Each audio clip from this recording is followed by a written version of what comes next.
Olá, irmãos, amigos. Vamos mais uma vez fazer um estudo de uma passagem do Evangelho. Dessa vez o Evangelho segundo o Espiritismo, no capítulo 19, a fé transporta montanhas. E a gente vai conversar um pouco sobre o que é a fé e o que são essas montanhas que Cristo fala no seu Evangelho.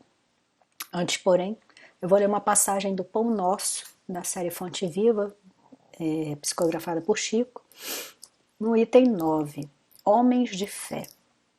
Todo aquele, pois, que escuta estas minhas palavras e as pratica, assemelhá-lo-ei ao homem prudente que edificou a sua casa sobre a rocha. Jesus, Mateus, item 7, versículo 29.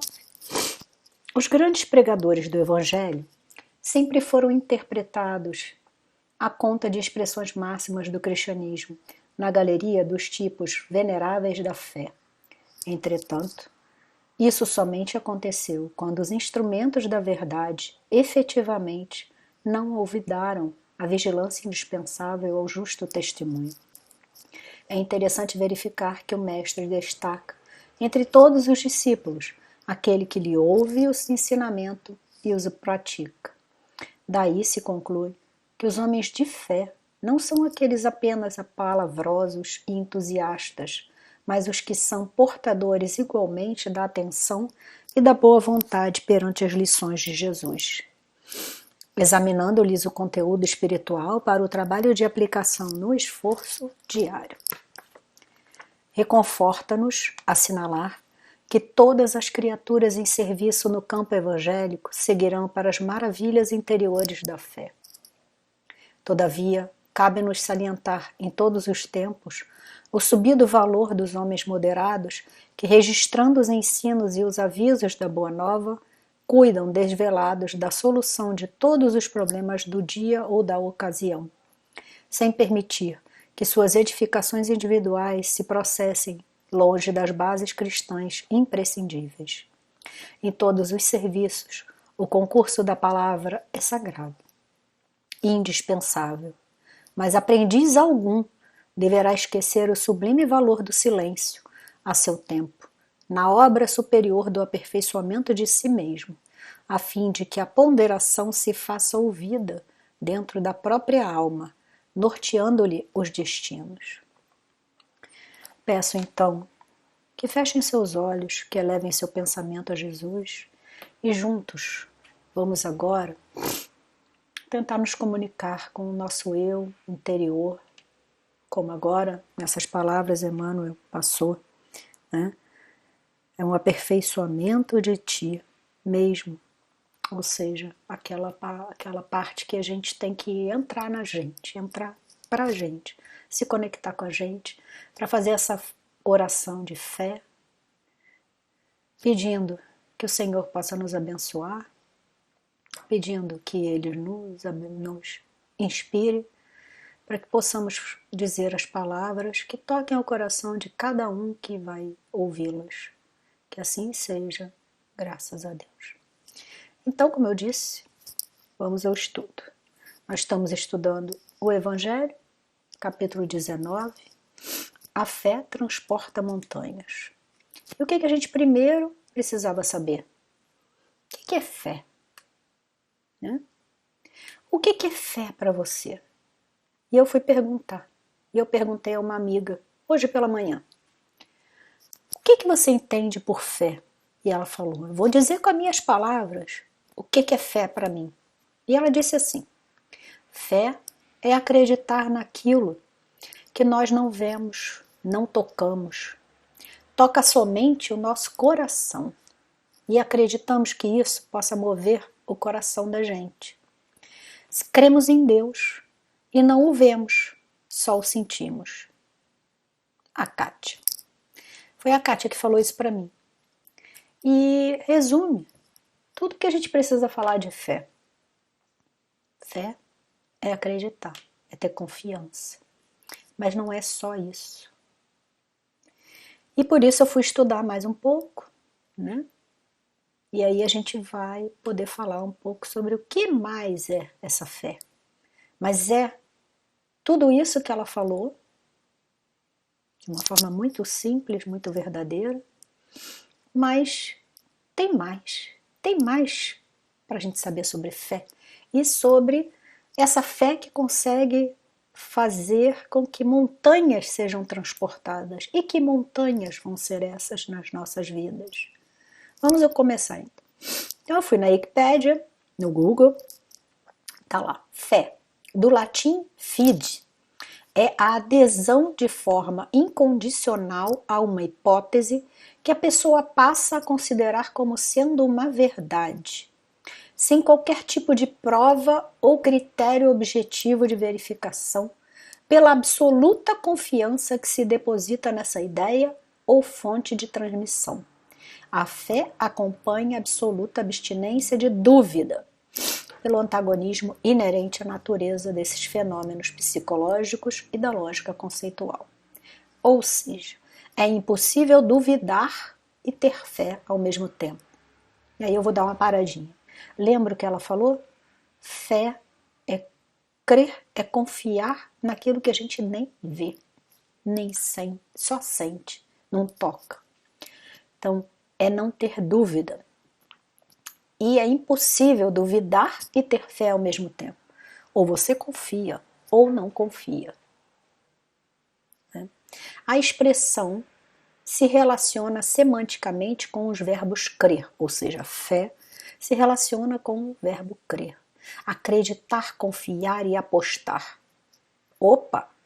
E aí vem a explicação da própria Wikipédia. Embora estes três últimos não necessariamente exprimam o sentimento de fé, posto que podem embutir dúvida parcial, como reconhecimento de um possível engano.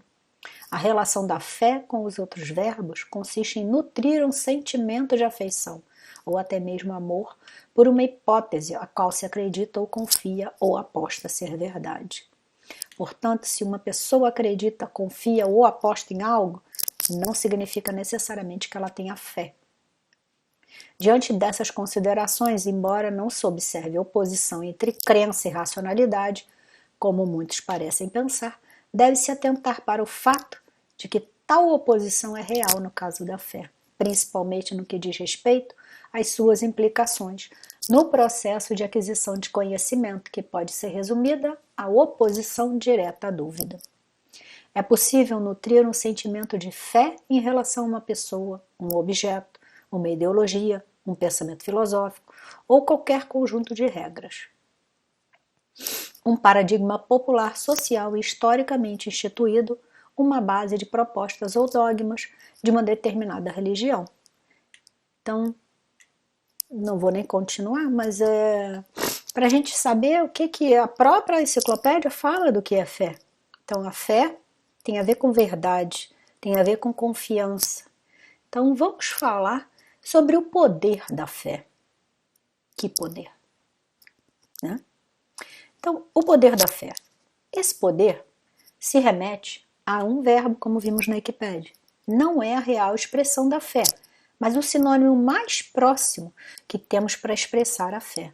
Confiar.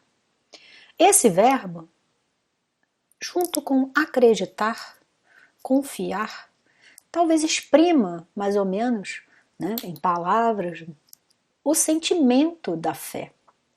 Confiança. Então, confiança tem muita relação com fé, mas a maior relação com fé é a confiança, a certeza e a verdade que tem por trás disso. Esse sentimento de fé que exprimimos quando temos certeza, confiança e seguimos sem vacilar, também depende de alguns outros fatores, como conhecimento, paciência, calma, humildade. Quando temos conhecimento, fica mais fácil a gente ter confiança, né? E a nossa fé fica mais forte. Quando a gente tem conhecimento, por exemplo, eu estudei para esse estudo, isso me dá mais confiança e certeza de que eu vou conseguir falar sobre o tema porque eu conheço. Claro que muito pouco, porque ainda sou uma estudante. Mas quando você estuda, e aí eu posso dar o exemplo, um aluno vai fazer uma prova amanhã, e ele estuda. Se ele estudou muito, ele tem mais confiança, porque ele tem conhecimento suficiente para poder fazer aquela prova. Então, quando a gente encarna, a gente vem com uma bagagem de conhecimento, com a certeza de que a gente vai acertar. A gente faz o possível, tenta passar nessa prova, que é a vida. No Evangelho segundo o Espiritismo, diz que a fé robusta dá a perseverança, a energia e os recursos para vencermos os obstáculos. A fé vacilante nos causa incerteza e hesitação. Por isso lá na Wikipédia falava, a fé não pode ter dúvida. A gente não pode ter dúvida. Quando a gente tem certeza, quando a gente tem confiança, a gente tem uma fé inabalável, porque a gente acredita na verdade. E a gente sabe, alunos, lembra o caso que eu falei agora? O aluno que estudou, ele não tem dúvida de que ele vai se dar bem, porque ele estudou, ele está confiante, ele está fazendo aquilo de acordo com que tudo foi processado. Ou seja, ele está firme, ele tem quando ele, no Evangelho fala a fé robusta dá perseverança, por que ela é robusta? Porque você fortaleceu essa fé com conhecimento, né? E aí você tem energia suficiente e recursos para vencer cada obstáculo. Se você se preparou para isso. Quando você vacila na fé, não confia, está pondo em dúvida, não tem como vencer. Se você vai para uma corrida e você já começa a falar, oh, meu Deus, eu não vou ganhar. Não vou poder ganhar. Eu acho que eu não vou conseguir concluir esses 5 quilômetros. É muito e tem uma subida no final. Se você já vacila antes, como você vai vencer? Como você pode querer participar dessa competição? Então, a gente tem que se munir de energia. Eu treinei, eu me esforcei, eu me preparei, então eu tenho confiança e eu vou terminar essa prova. Eu posso não vencer, mas eu vou dar o melhor de mim para conseguir chegar ao final. É assim com a nossa vida, é assim com a nossa encarnação.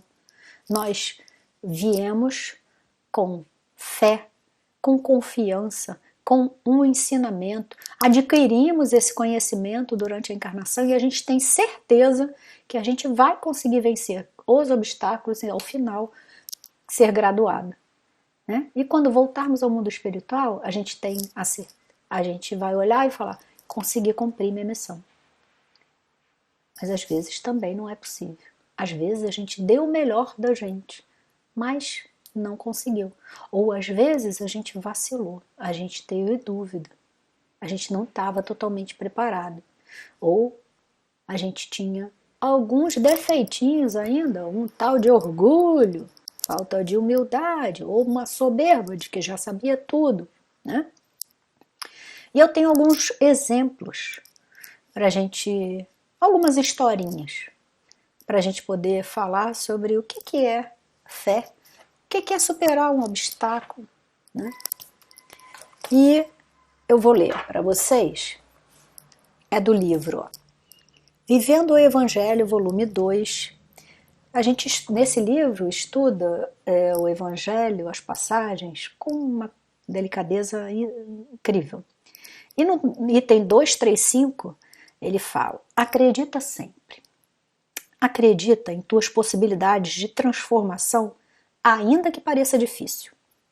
Na humildade, ainda que te percebas com orgulho. No entendimento, ainda que te mostres incompreensão. Na esperança, ainda que te vejas em desespero.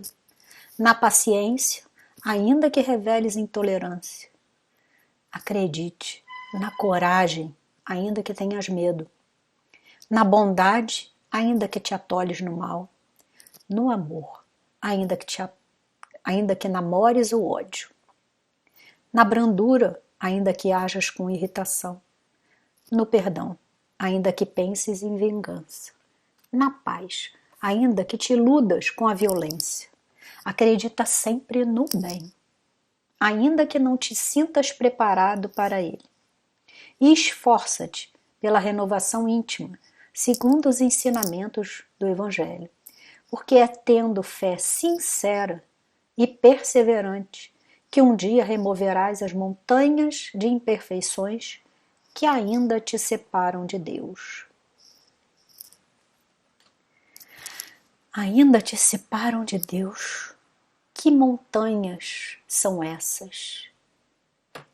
Que montanhas são essas que ainda precisamos transformar? E que fé é essa que pode transportar essas montanhas? As montanhas que a fé desloca são as dificuldades, as resistências, a má vontade, os preconceitos da rotina, o interesse material, o egoísmo, a cegueira do fanatismo e as paixões orgulhosas. São tantas outras montanhas que barram o caminho a quem trabalha pelo progresso da humanidade. Está no Evangelho, segundo o Espiritismo. E nem fui eu que falei. Aliás, falei, mas não fui eu que escrevi. Então, o interesse material, o egoísmo, o orgulho, são essas montanhas que a gente precisa transportar na nossa vida. A gente veio com essa missão de tirar esses defeitinhos que ainda temos. Então, mesmo que a gente não acredite ainda no amor, a gente ainda esteja ligado ao ódio, a gente tem que dar um voto de confiança ao amor. Mesmo que a gente não veja a paz ainda, acredite, ela existe. E falando mais um item, o 236 fala sobre autoconfiança.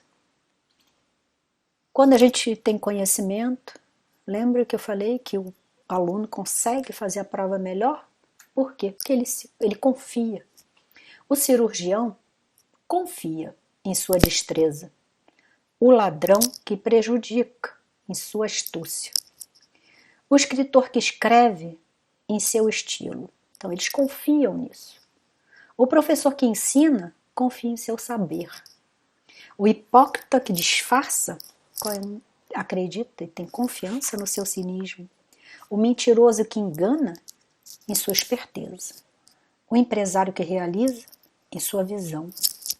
O caluniador que destrói em sua mentira. O brutamontes que agride em sua violência. O engenheiro que constrói em seu trabalho. A confiança em si mesmo leva à conquista de objetivos definidos. Entretanto, veja o uso que você faz dela.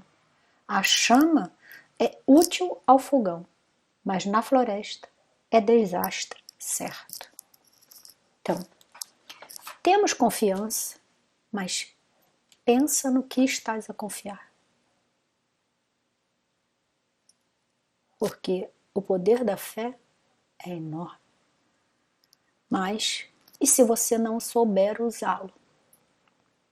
E o seu uso do poder que você tem, na confiança que você tem, não for para o bem? Jesus já falava, escândalo é necessário, mas coitado daquele pelas mãos de quem vem o escândalo.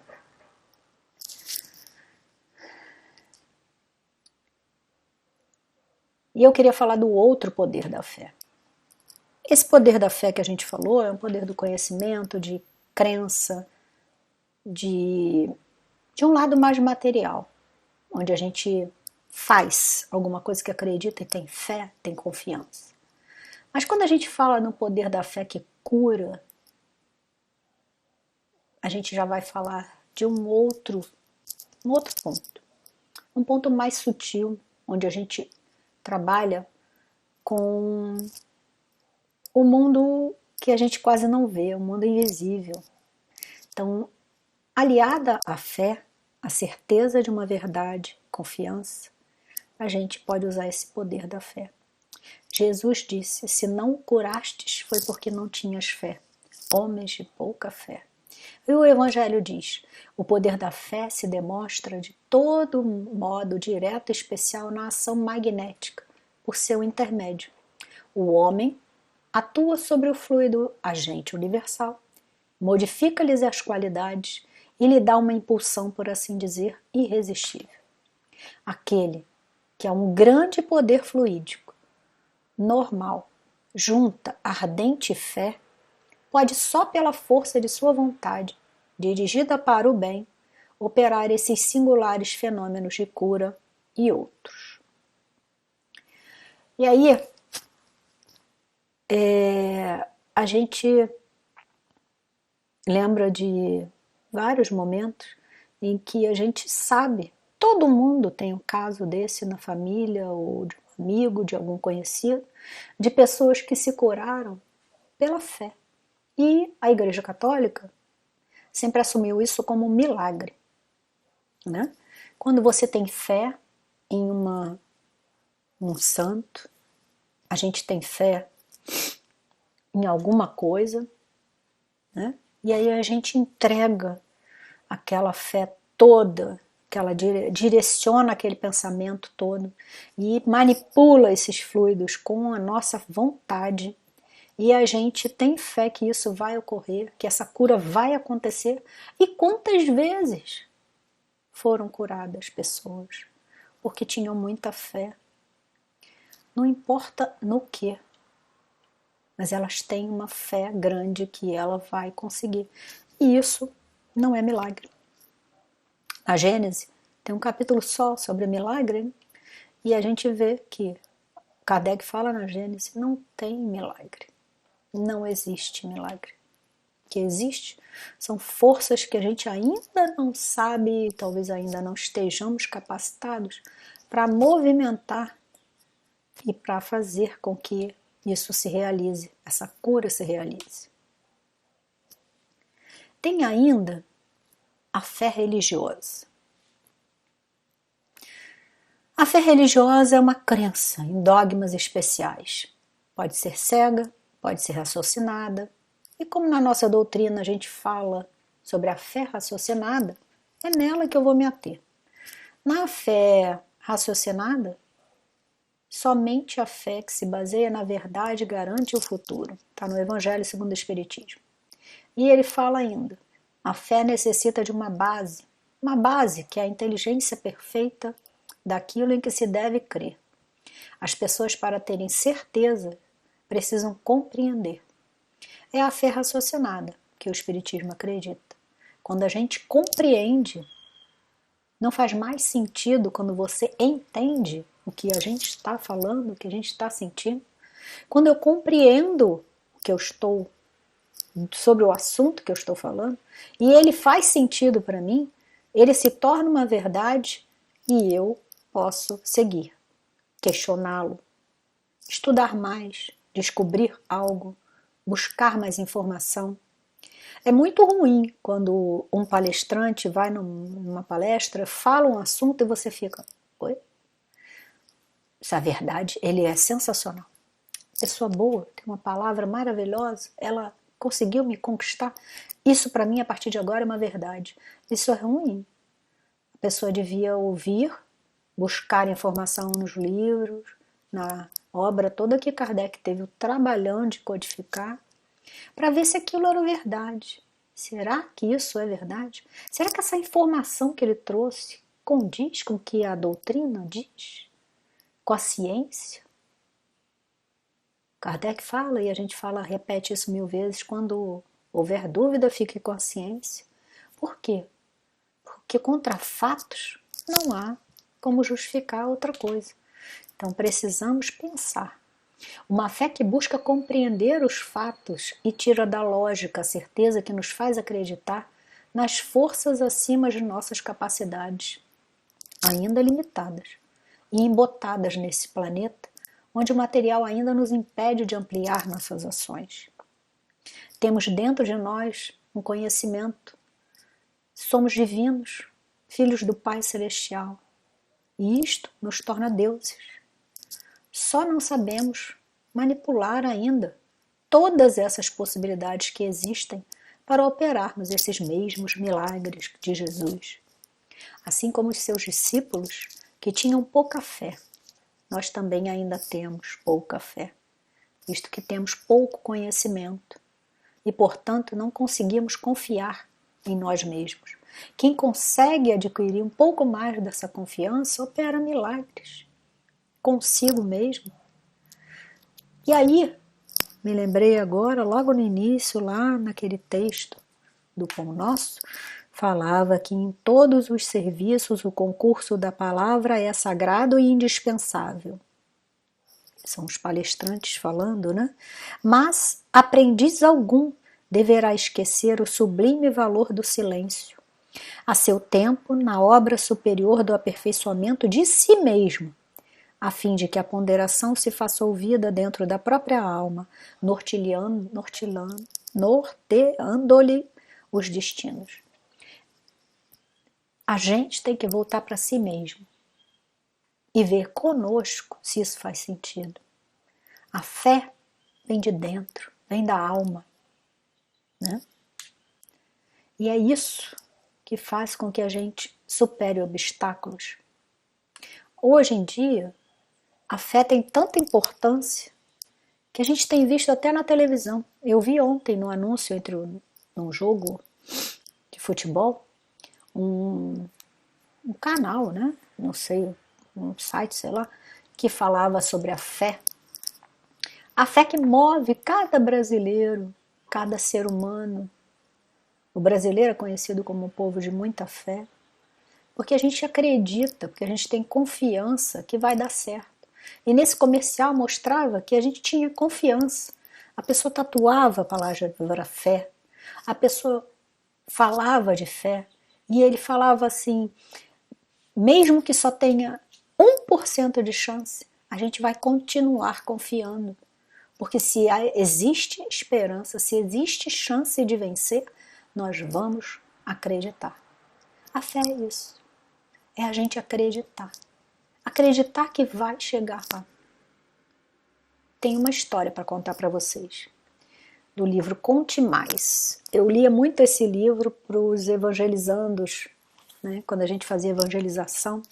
E tem aqui no Conte Mais, número 4, Superando Obstáculos. Historinha, talvez valha para a gente poder pensar um pouco no final desse estudo. Ellen Adams Keller nasceu em 27 de junho de 1880, em Tuscumbia, no estado do Alabama, nos Estados Unidos. Pertencia a uma família tradicional do Sul. Aos 18 meses, devido a uma doença, ficou cega e surda.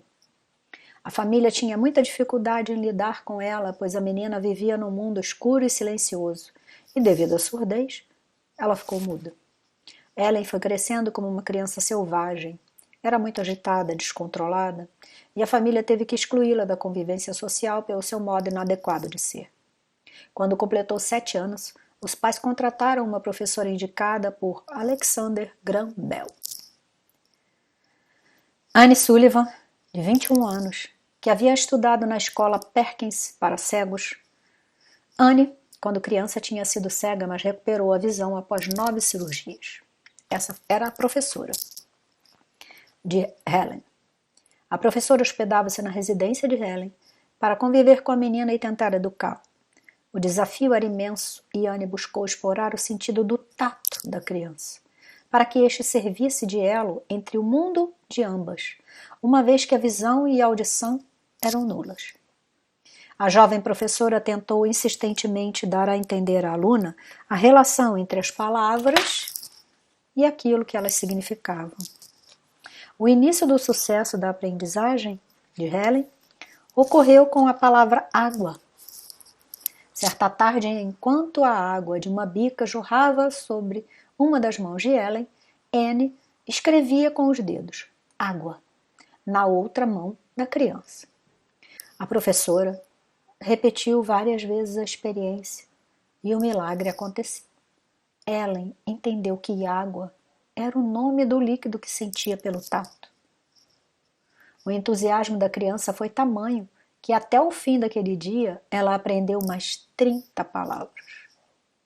Com a dedicação da professora, a aluna, em pouco tempo, dominou o alfabeto Braille, demonstrando incrível facilidade para ler e escrever. Anos mais tarde, Ellen deixou registrado como foi esse momento quando ela tinha 7 anos. Mantive-me quieta toda a minha atenção concentrada sobre os movimentos dos seus dedos. Subitamente, senti a emoção de uma ideia que se repetia, e assim me foi revelado o mistério da linguagem. Durante um mês, a professora ensinou Ellen a soletrar palavras. Ela colocava em uma das mãos da aluna, ela colocava em uma das mãos da criança um objeto para ser tateado e os dedos na outra mão da aluna ela colocava em sua boca e pronunciava o nome do objeto. Ellen não sabia que existiam palavras e que todos os objetos que existem têm nome. A ligação afetiva tornou-se tão forte entre a jovem professora e a aluna que ambas ficaram inseparáveis até a morte de Anne, em 36, quando Ellen contava 56 anos. Ellen descobriu maneiras especiais de sentir imagens e sons. Por meio do tato, ela conseguia detectar o riso, a tristeza e muitas outras emoções. Escreveu ela em suas emoções. Conheço minhas amigas só por tocar-lhes as faces. Revelou em outra ocasião, com os meus 3 queridos fiéis guias, o tato, o olfato e o paladar, faço inúmeras excursões às zonas limites da cidade. Com todo o grande esforço que fazia para aprender, apesar de suas limitações, Ellen conseguiu aflorar uma inteligência excepcional, considerada uma das mais vitoriosas individuais da história da educação. Em 1904, se formou em filosofia pela Universidade de Radcliffe, além de dominar perfeitamente os idiomas inglês, latim e alemão. Tornou-se educadora, escritora, jornalista e advogada de cegos. Ao lado da professora Anne, ela percorreu vários países com o objetivo de melhorar a situação dos deficientes visuais e auditivos. É considerada uma heroína e tornou-se referência de superação de limites em todo o mundo, lutando em defesa dos direitos das mulheres, dos pobres e dos deficientes físicos. Escreveu sua autobiografia intitulada História da Minha Vida e muitos outros livros que foram traduzidos para diversos idiomas. Morreu em 68, aos 88 anos de idade, plenamente realizada como pessoa, comprovando que não existem limitações para quem tem coragem e fé. Tenhamos, senhores, coragem. Coragem para lutar diariamente contra as nossas imperfeições que ainda são pertinentes a este mundo que vivemos. Mas depende de cada um de nós que essa luta tenha a vitória. Olhem para dentro de si, descubram onde está o maior defeito, a maior dificuldade e vamos transportar essa montanha, tirá-la do caminho, com fé, confiança e muita coragem. Não desistam. Nós temos uma jornada longa, o caminho não é fácil, mas temos muita ajuda. Conte comigo, conte com um amigo, conte com o seu vizinho, com a sua família, com alguém. Sempre tem alguém. E quando não tiver ninguém visível, lembre que Deus estará sempre ao seu lado. O seu anjo guardião estará sempre disponível para você. Nomeie-o, coloque nele um nome. Ele vai te parecer mais próximo. E ele mais próximo de você vai estar sempre te ajudando. Portanto, nunca estarás só. Mas se precisar de alguém visível, conte conosco. Que tenhamos fé suficiente para continuarmos nossa jornada, coragem para não desistirmos. Muito obrigada pelo estudo, que possamos nos encontrar em breve, em outro momento, quem sabe já presencialmente. Que assim seja, graças a Deus.